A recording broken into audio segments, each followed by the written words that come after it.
Welcome back to Issues of Faith. We are talking with Father Joseph Breen about reforms in the Catholic Church. And as we went to break, you were talking about the internal form. Define that. What does that mean? Form, F-O-R-U-M, a place of judgment. The main, perhaps, place of forms in a national would be the courthouse, where you make decisions. The external form refers to the annulment, the paperwork and so forth. The internal form refers to your conscience. And I remember when I was in Rome, and he, as I said, he told the priest there to get out and find those many Catholics who are in second or third marriages and bring them back to the church.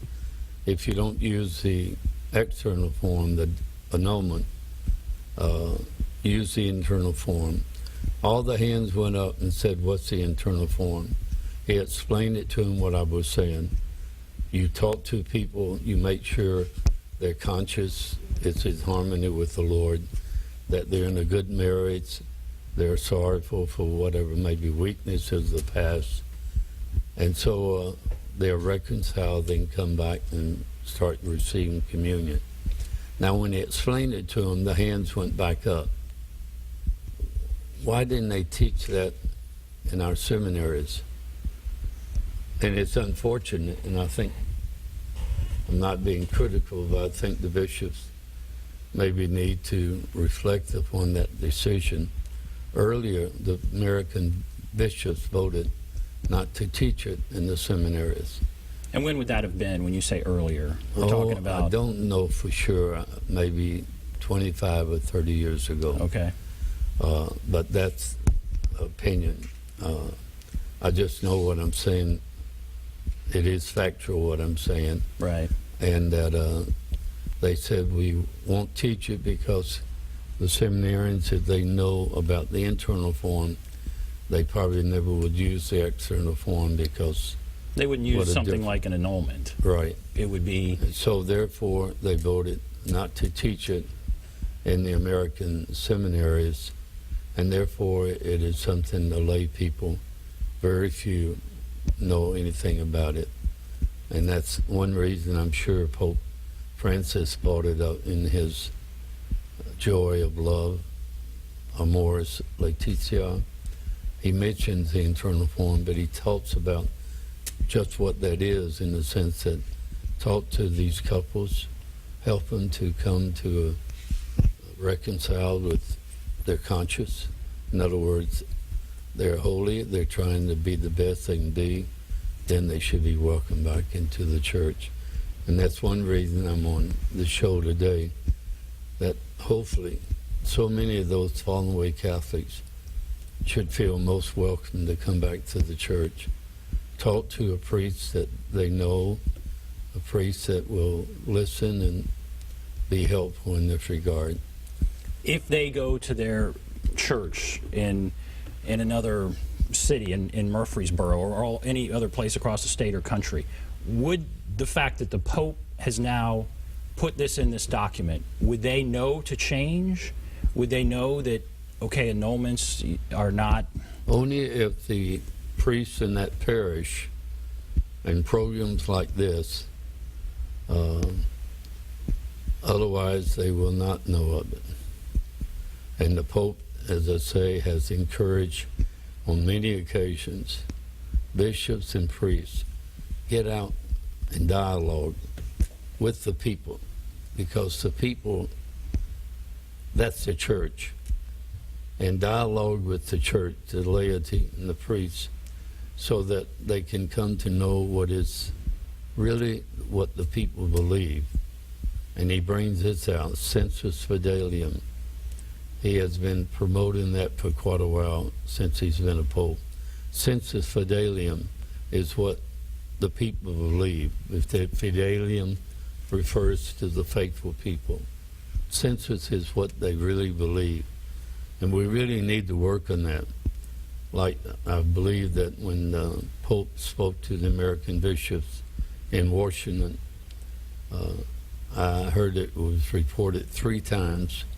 He told the bishops to go back dialogue with the priests and the laity to find out what is the sensus fidelium. What has been happening is, many ways, the bishops will teach this, proclaim this to be a teaching of the church, but yet the sensus fidelium, what the people believe, is maybe just the opposite. For example, the church officially has been condemning artificial contraception, forbidden birth control.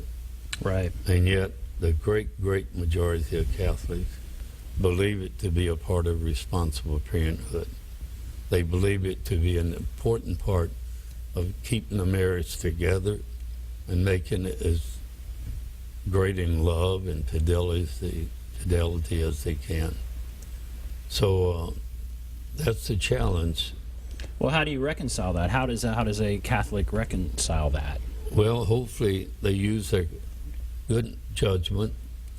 They read and understand what that sensus fidelium, they understand what is meant by the internal form, and they make that decision within their conscience, and they can go to communion, be active in the church. But if they need a little bit of more confidence building, a little bit more understanding, then they're encouraged to find a priest sympathetic and knowledgeable and willing to discuss that.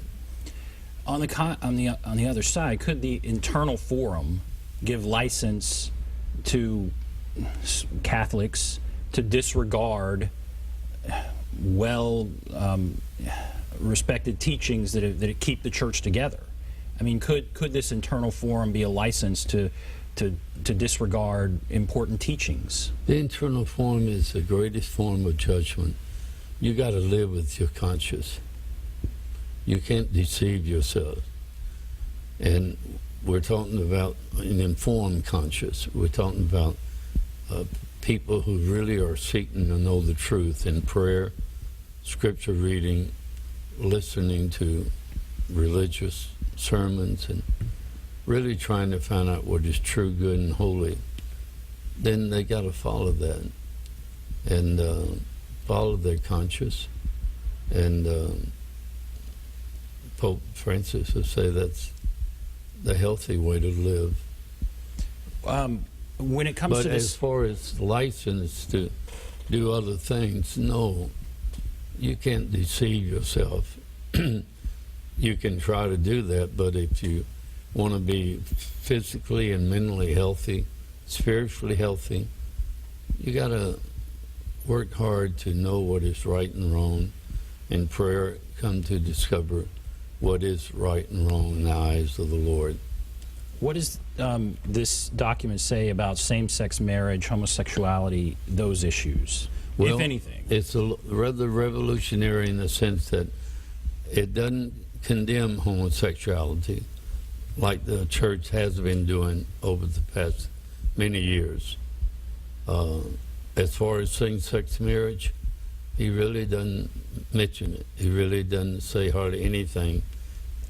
He hopes that what he's doing is get the church, bishops, priests, laity, get them thinking and questioning and come to an understanding of what is the sensus fidelium. What is it that we need to believe about Jesus Christ and so forth? And for example, in Ireland, I believe it was last summer,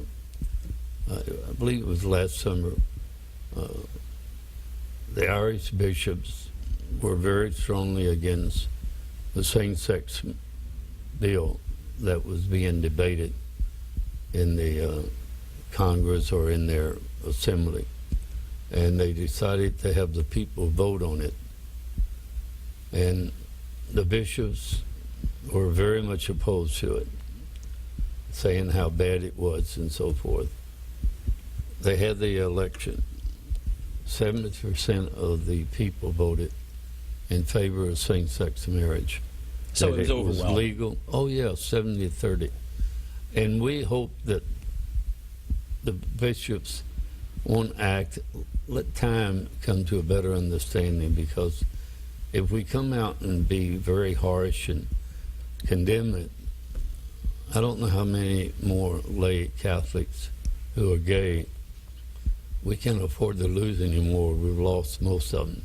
Now, we only have, our time goes so fast, about 2 minutes left, about maybe even a minute and a half. How radical would you say this Pope is, and what do you hope people take away from this? What do you want people to take away? He is revolutionary. He is definitely a man that knows mercy, forgiveness, reconciliation. He also knows the hardships many married people have, the families and so forth. And he is saying, instead of applying a rule and saying they're out of the church or they're living in sin, let's speak with them, talk to them, and see if their conscience will be such that they will feel welcome back in the church. I've been always concerned with the attitude, the way we treated gay people. But I wasn't aware of a other group of people. Ruth Abler called me about 6 months ago. I'm a 79-year-old Catholic woman from Cincinnati. I feel like I'm not going to stay in my church anymore. And you've heard that over and over. Okay, we've run out of time. Yeah. Father Breen, thank you so much. It's so interesting to hear from you. Thank you all for watching Issues of Faith. Please.